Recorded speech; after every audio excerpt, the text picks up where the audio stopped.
오늘 말씀 함께 보겠습니다. 시편 119편 73절에서 88절입니다. 어제 그 카톡에 영상을 올려드렸습니다. 실은 초실절에서 77절 넘어가는 그 49일, 50일 그 관계를 구약에서는 저희가 첫 번째 봄의 수확을 드린 이후에 봄의 수확을 마무리하는 77절까지 고민하고 노심초사했던 그 시기를 하나님께서 풍성한 수확으로 마무리해 주셨다고 말씀을 나눴죠. 그리고 이제 오순절, 신약에서는 오순절로 부활 이후에도 여전히 불안해했던 인생 가운데 하나님께서 성령 강림으로 역사하셨다 나눴습니다. 근데 어제 제가 추가로 나눠드린 거는 실은 주일날 말씀을 준비하다가 그 시내산의 율법을 기념하는 절기로 시킨 게 77절이거든요. 근데 그것들까지 나누기에는 시간이 좀 오래 걸리겠더라고요. 그래서 그것들은 제가 뺐습니다. 그러니까 아마 성령에 관해서 굉장히 강조를 했지만 실은 77절에 하나의 중요한 면이 있는데 그게 바로 시내산에서의 율법 수여를 기념하고 지키는 것, 이것이 아예 명백하게 나와 있습니다. 나중에 77절 자료를 찾아보시면 그들이 무엇을 기념하여 지켰나라고 한다면 물론 농업절기지만 시내산에서 율법을 수여받은 것을 기념하여 지켰습니다. 결국 어떨까요? 말씀과 나중에 오순절에 임했던 성령, 이것이 불완전한 인생 가운데 하나님의 역사하시는 중요한 방법이었다라고 하는 겁니다. 그러니까 여러분들 지난주에 6월절부터 무교절까지 봤고요. 무교절에서 초실절에서 77절까지 봤습니다. 여러분들 안에 이제 아마 가닥이 잡혔을 거예요. 무교절 안에 안식 후 첫날 그리고 첫 열매, 이것이 예수님의 부활 사건과 연결이 되어 있고 이후에 성령 그리고 말씀, 그것들을 좀 유념하여 묵상하시다 보면 우리에게 주시는 하나님의 은혜가 있을 줄 믿습니다. 오늘 73절부터 88절까지입니다. 이제 단락으로 따지면 10번째, 11번째 단락, 그래서 8 곱하기 11, 그래서 88절까지 함께 보겠습니다. 어제 본문에서 고난이 유익입니다, 고난이 토부, 하나님의 선하심이다 라는 묵상을 함께 나눴습니다. 그로써 율례를 배우게 되었습니다 라는 시편의 저자의 고백이 있었습니다. 근데 어제 묵상한 것은 그 본문에 있는 그 부분뿐만 아니라 어제도 교만한 자가 나오는데 교만한 자들의 특징이 마음이 살쪄서 기름덩이 같은 존재들이다 라고 되어 있습니다. 근데 오늘도 본문에 보면 85절에 교만한 자들을 설명하는데 주의 법을 따르지 아니하는 교만한 자들이라고 나와 있습니다. 그러니까 이 교만한 자들은 마음이 살찐 자들, 근데 실은 고통당하는 자, 고난당하는 자들은 마음이 가난한 자들입니다. 근데 어제 묵상의 결말은 여러분들의 그 가난한 마음을, 고난을 당하여 가난해진 마음을 그냥 방치해 두지 마십시오 라는 묵상을 했습니다. 가난한 자의 마음, 가난한 마음을 방치하면 이것들이 어느덧 절망으로 흘러갑니다. 그러나 시편의 저자는 고난을 통하여 가난해진 자신의 마음을 방치해 두지 아니하고 주의 약속과 규례와 증거들 향하여 계속 마음을 쏟아 부었습니다. 그래서 말씀이 그 가난한 마음을 만지시고 하나님의 그 치유와 또 온전한 회복을 경험할 수 있는 은혜의 자리가 되었습니다. 오늘도 마찬가지입니다. 오늘 여러 가지 표현이 있지만 78절 한번 보시겠습니까? 78절 같이 한번 읽습니다. 시작. 교만한 자들이 거짓으로 나를 엎드려 뜨렸으니, 예, 거기까지 엎드려 뜨리, 거기까지 하겠습니다. 예, 상황입니다. 자신의 상황이 교만한 자들이 거짓으로 나를 엎드린 상황입니다. 그리고 83절 함께 읽겠습니다. 시작. 내가 연기 속에 가죽 부대 같이 되었으나, 예, 거기까지 하겠습니다.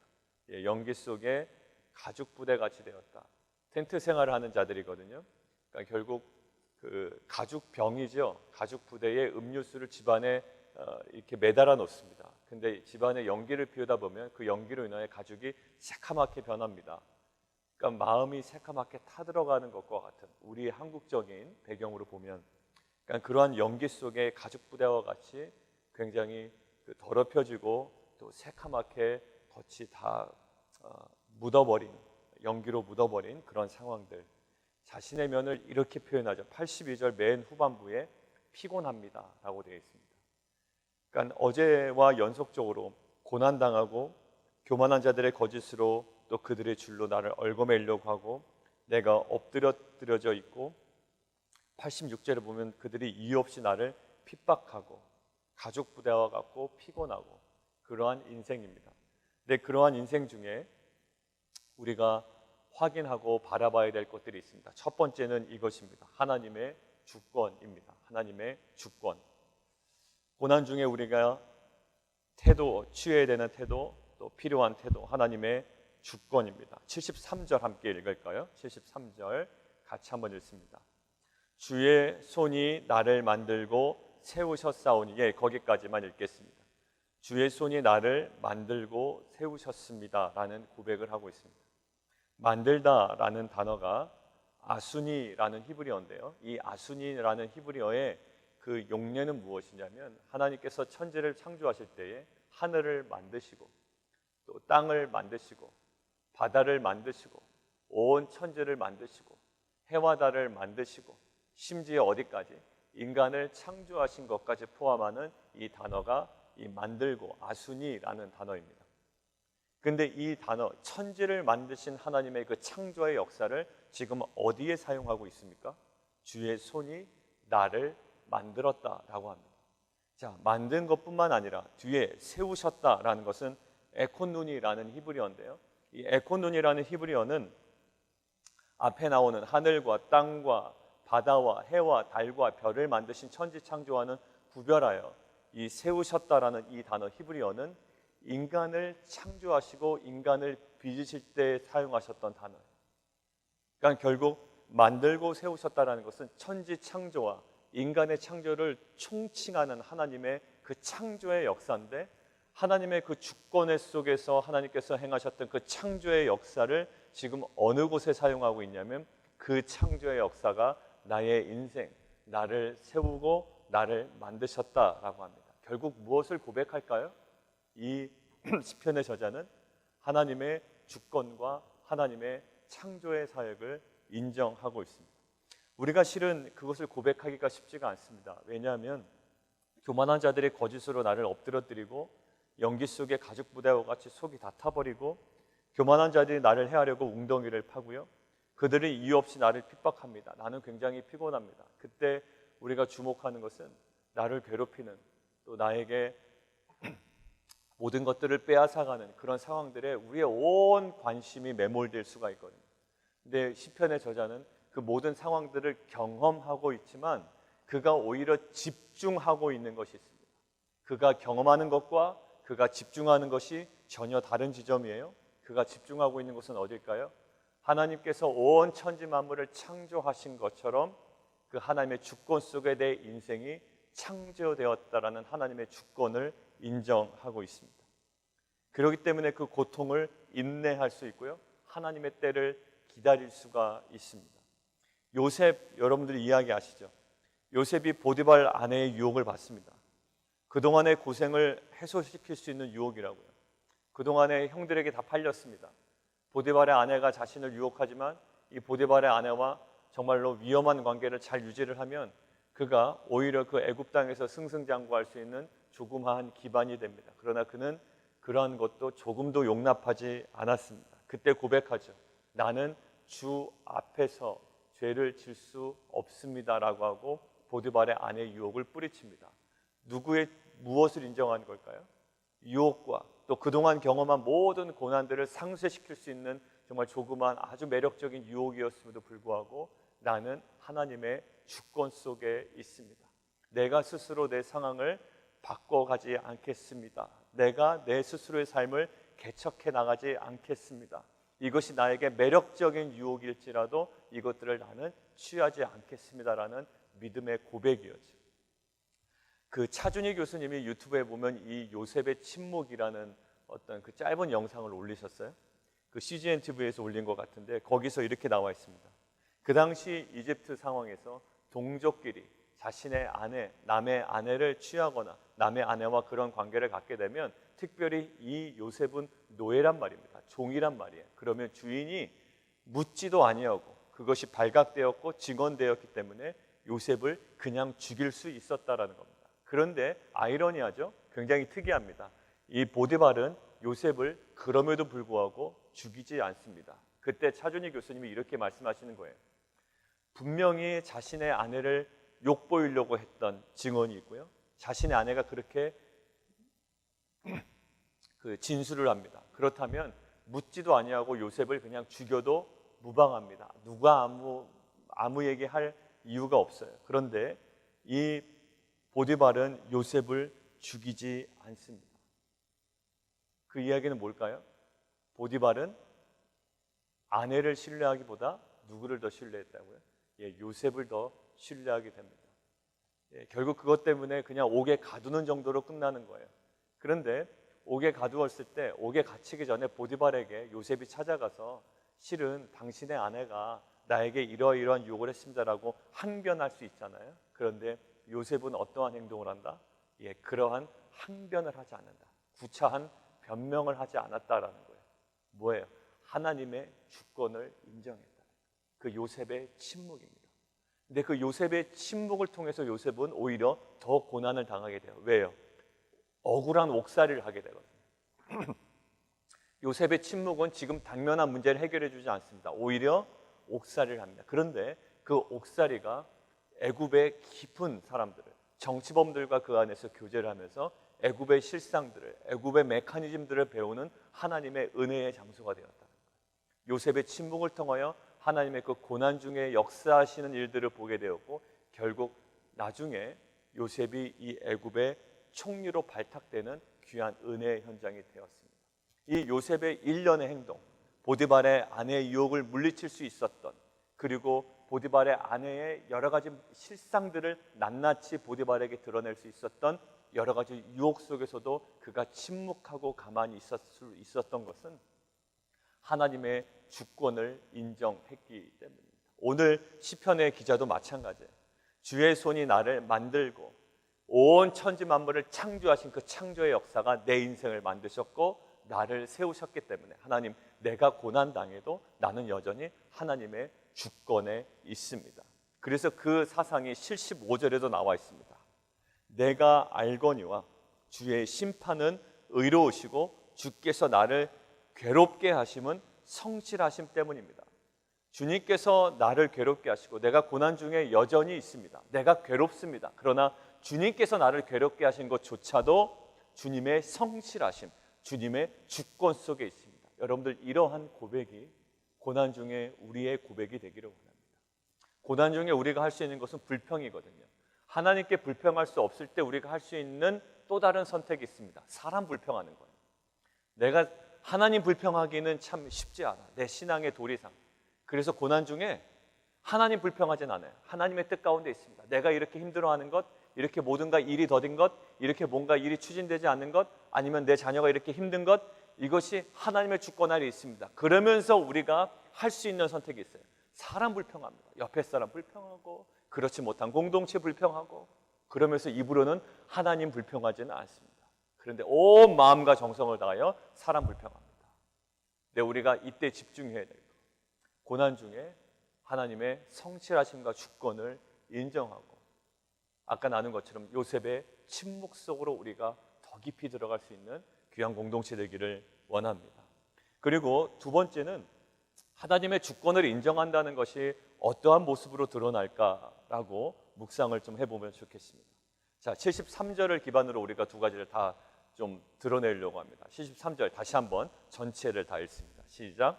주의 손이 나를 만들고 세우셨사오니 내가 깨달아 주의 계명들을 배우게 하소서. 보십시오.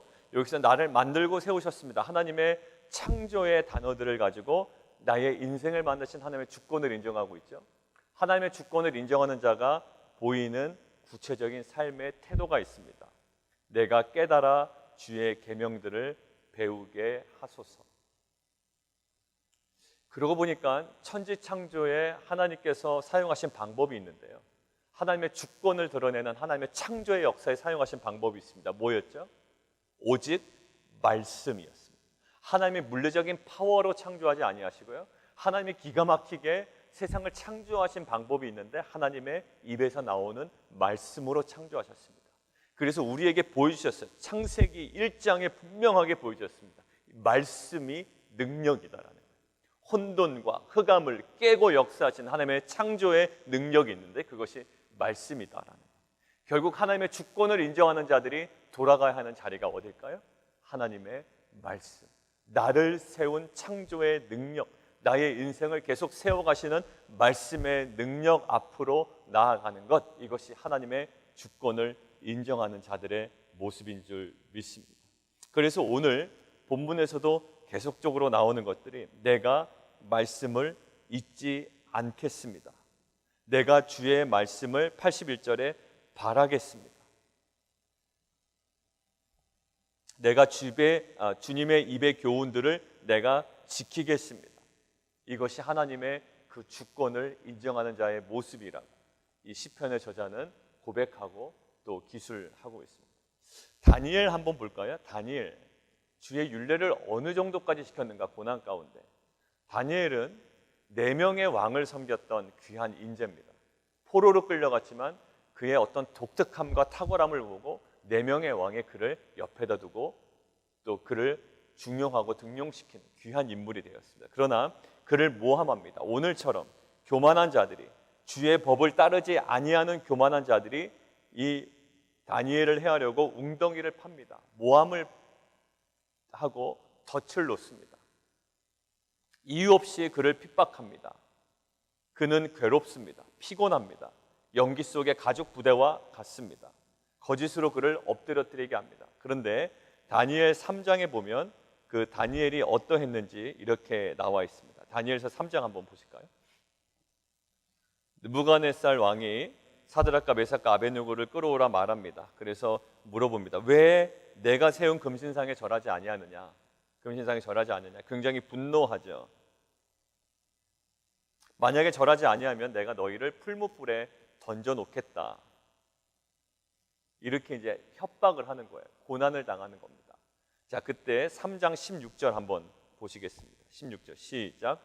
사드락과 메삭과 아벳느고가 왕에게 대답하여 이르되 느부갓네살이여 우리가 이 일에 대하여 왕에게 대답할 필요가 없나이다.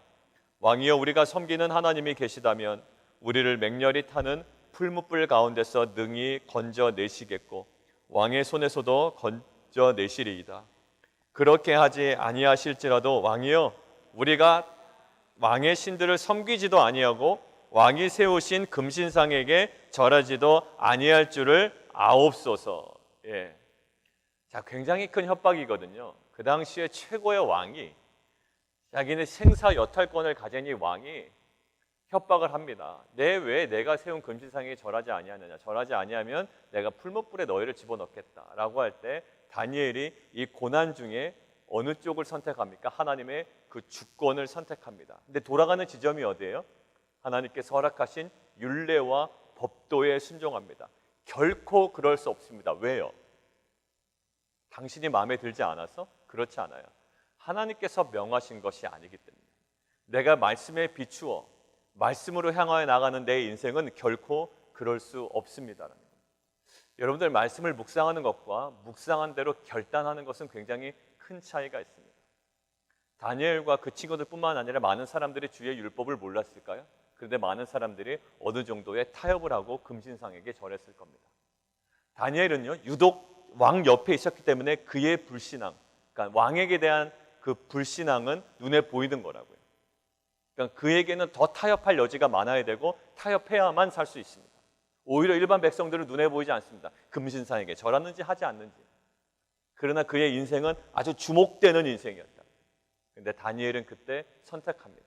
내가 고난 중에 있을지라도 고난을 면할 만한 어떤 동기가 충분할지라도 나는 그때 주목하기를 원합니다. 하나님의 주권과 하나님의 말씀, 율법에 근거하여 절하지 않겠습니다.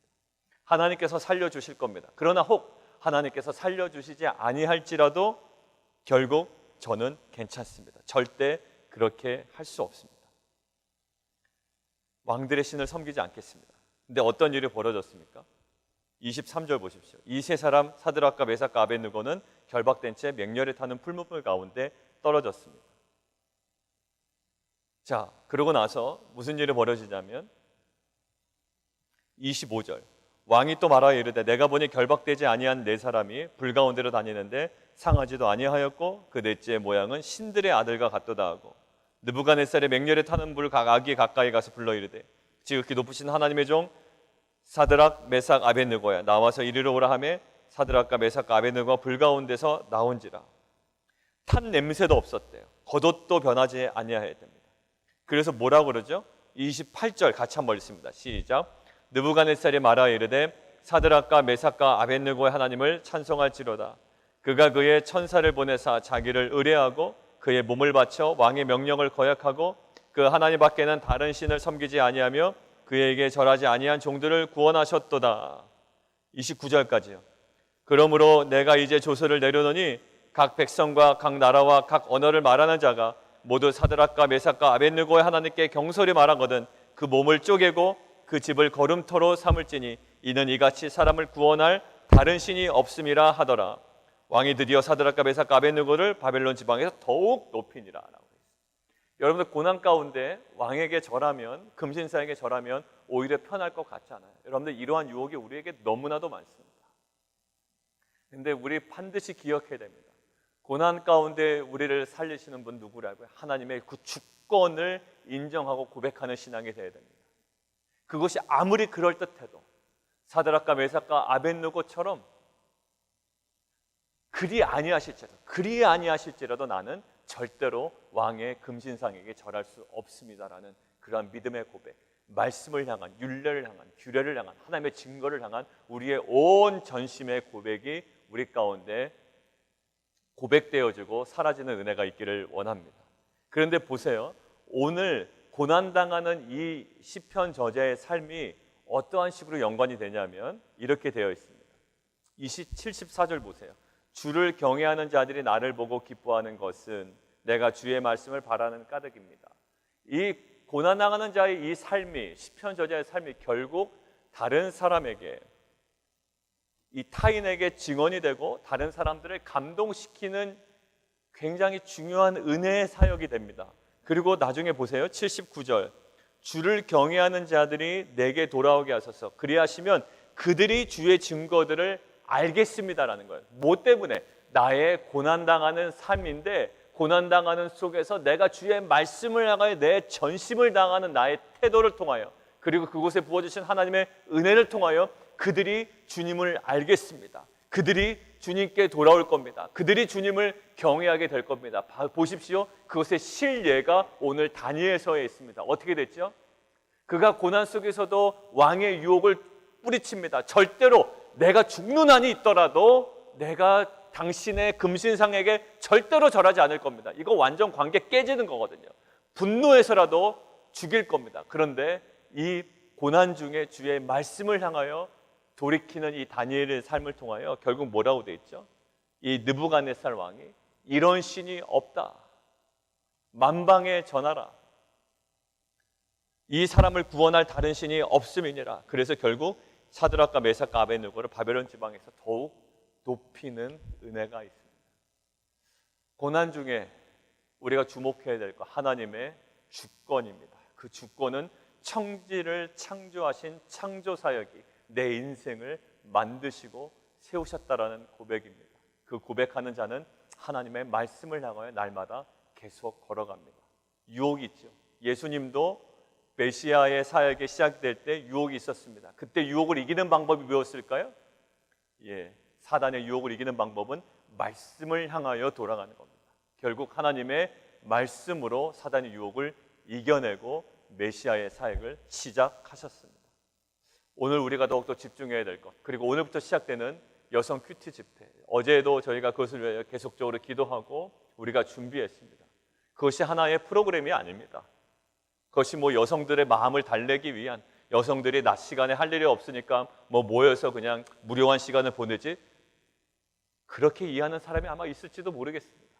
그러나 그것은 하나님께서 우리의 연약한 인생 가운데 역사하시고 우리가 주일에 말씀 나눈 것처럼 불안한 인생 가운데 하나님은 우리에게 성령으로 역사하시고 또 신의 산의 율법을 수여받은 것처럼, 제가 어제 영상을 남긴 것처럼 이 77절은 신의 산에서 율법 받은 것들을 기념하여 지켰습니다.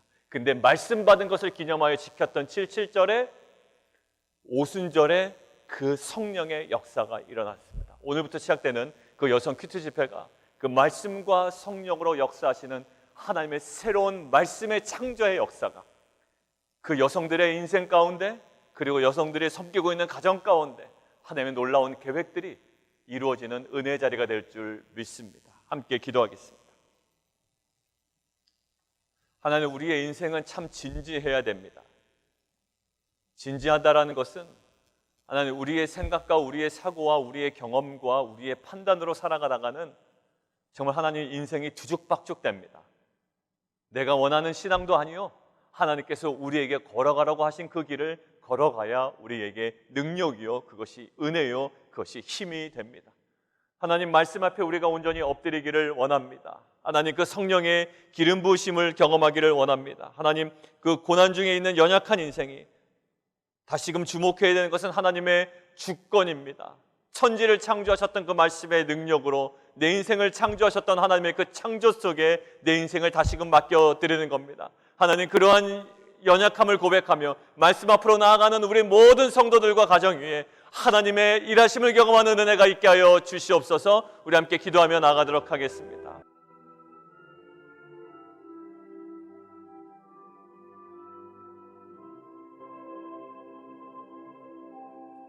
우리가 조금 더 묵상하며 기도하기를 원하는데요, 오늘 이 본문을 묵상하다 그 요셉의 침묵을 묵상했습니다. 요셉의 침묵은 그냥 말주변이 없어서 침묵한 것도 아니요, 힘이 없어서 침묵한 것도 아닙니다. 우리가 요셉의 침묵을 좀 더 깊이 묵상해 봤으면 좋겠습니다. 요셉의 침묵은 하나님의 주권을 인정하고 하나님의 살아계심과 하나님의 역사를 기대하는 마음으로 인내하며 기다렸던 침묵이었습니다. 그러나 그 침묵을 통하여 하나님은 이제 하나님의 계획들을 성취해 가십니다. 하나님의 주권을 인정하며 하나님의 역사하심을 기대하며 우리가 거의 버려졌던 그러한 침묵의 시간은 하나님의 일하심의 출발이었습니다. 하나님, 그렇습니다. 우리가 하나님의 주권을 인정하며 또한 침묵하며 인내하며 말씀 앞으로 나아가는 우리의 인생을 통하여 결국 다니엘과 그 세 친구들, 하나님이 결국 그 풀무불에 던져지는 고난 가운데 있었지만 결국 그럼에도 불구하고 왕이 만든 금신상에게 절하지 아니하였던 그들의 결단을 통하여, 말씀을 향한 결단을 통하여 결국 느부갓네살 왕은 하나님을 찬양하며 하나님을 경외합니다. 하나님, 이러한 고난 중에 우리의 삶을 통하여 하나님을 경외하는 자들이 주님께 돌아오며 하나님의 말씀이 증언되어지는 귀한 인생 되게 도와 주십시오. 우리의 침묵을 사용하시고 우리의 말씀을 향한 전신물, 하나님 그의 우리의 마음의 고백을 주님 사용하여 주시옵소서. 우리 함께 기도하며 나가도록 하겠습니다.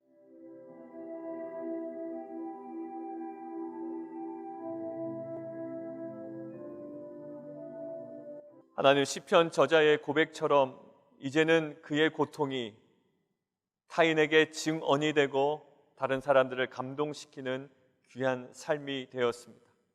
요셉의 침묵은 그들의 말주변이 없어서가 아니요, 또 그가 연약했기 때문에 어쩔 수 없이 선택한 것이 아니라 하나님의 주권을 인정하는 행위였고 신앙의 고백이었습니다.